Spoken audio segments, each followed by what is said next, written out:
Good morning mga kaibigan. So nakalabas na po tayo kasi mahaba yung break natin. Ito po yung barko ko, Carnival Breeze. Okay, just wanna share with you guys about my experience dito sa cruise ship. Totoo po yung mga sinasabi ng iba na malaki talagang sahod sa cruise ship. Kasi po may extra tip po kami. And every 15 days po yung sahod naman, hindi po siya monthly. So, every 15 days, sasahod na po kami or 13 days kung maaga yung sahuran. So, sa mga kagaya na po namin mga waiter, ang sahod po namin ay tumataginting na. Like, lagay lang po natin sa, kasi minsan pinamababa na lang. Lagay po natin ng mga 50,000 pesos po and 15 days, yun po. Tapos, iba pa po yung tip doon. Okay, sa oras naman ng trabaho, so papasok kami ng depende sa schedule, papasok kami ng 8 a.m. matatapos ng 11 a.m. Balik na naman 1 p.m. tapos matatapos kami ng 4 p.m. Tapos ulit kasi yung panghuli namin pasok ay sa dining, so mag-start kami ng 5:30 p.m. hanggang 10 p.m. Yun na po. Sa trabaho naman ay at first, nahirapan sa una, pero habang tumatagal ay masasanay ka rin.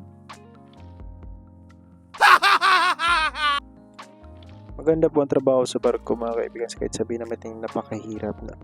Ang kagandahan kasi dito, nakaka-save ka, kahit libre yung pagkain. Ang importante lang doon, kailangan maging healthy palagi. Tsaka iwas sa mga temptasyon, kasi maraming temptasyon dito, like mga alak, bar, lahat meron dito. Pero nasa sayo na rin yan. Anyway, sa lahat po ng mga waiter dito, totoo po yun, malaki talaga ang kinikita nila dito kasi minsan nag-uwi sila ng mga kalahating milyon. Pag mag-asawa kayo dito, siguro mag-1,000,000, inuwi nyo sa Pinas. Totoo po yun, malaki po talaga ang sahod dito sa barko, sa mga waiter. Imagine in 7 months, 6 to 7 months, makakaipon ka talaga ng kalahati niyan. Kasi yung iba dito nakakapag-uwi na, kailangan mo mag-save, bawal magastos, yun lang po. Kaya kagaya nito, nalabas ako dito sa Progreso, marami mga souvenirs. Nabili ako minsan ng mga magnet lang yung mga gusto ko bilhin. Yung cup, sombrero, yun, mga binibili ko dito, nakabili ako dito. Maganda naman, kasi ito na-attract talaga ako sa kagaya nitong mga anime, mga nakabili na ako na isa. Maybe sa susunod bibili ako ulit. So, kailangan po natin mag-save kung may gusto tayong bilhin, yun lang. Ito po nakikita nyo po, nakapila po kami dito sa papasok sa bus kasi nga po sasakay kami ng bus papunta sa town.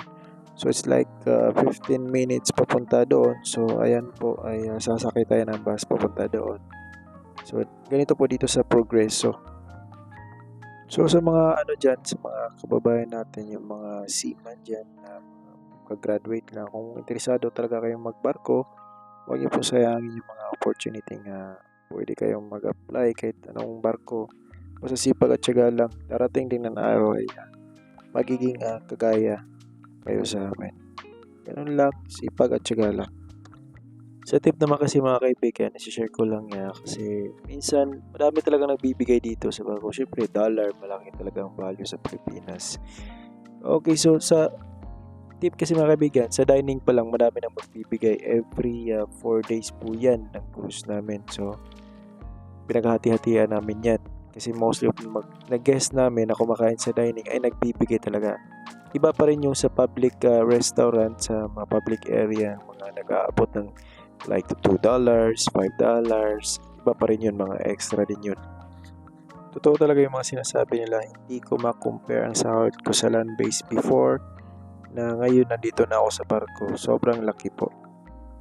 Okay, so 4 days cruise lang po kami, pabalik-balik kami hanggat matapos po yung kontrata ko. So dito lang kami sa Mexico, sa Cozumel, Progreso, Costa Maya, tapos balik ulit sa Texas. So this is my second contract in a Carnival Breeze. I was in a Carnival Legend before, which is in Baltimore, Maryland. And I am almost 8 months sa first contract ko doon. So far, nakasave po ako, nakapag-uwi ako na maayos ng pera. Well, nag-enjoy naman ako. And then, yun nga po, tipid na tipid. Kailangan mag-save talaga. Yeah, it's very important. You know why? Nakakapagod ang trabaho sa barko.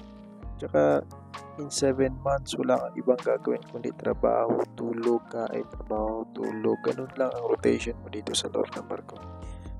Also, far ito, nakakapag-adjust na ako lahat. Na-adapt ko na yung trabaho sa barko and also the management and the different nationalities around. So, nakapag-adjust din naman tayo. So, yun nga po. Maraming salamat at sana po ay may natutunan kayo sa mga sinasabi ko and may nakuha mga tips or yun lang.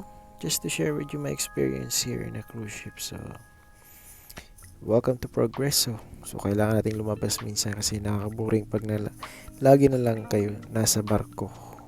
So, ayan po, mag-ikot-ikot din minsan sa mga port para hindi boring, take a picture and then bumili kayo mga souvenirs para may uwi kayo. So, yun lang po and thank you very much. At ako ay babalik na sa barko and then doon na po ito, maghihintay tayo ng bus kasi nga, like I said, sasakit tayo ng bus pabalik doon sa sa entrance ng port. Okay? Well, thank you po. Don't forget to like and share and subscribe. Okay?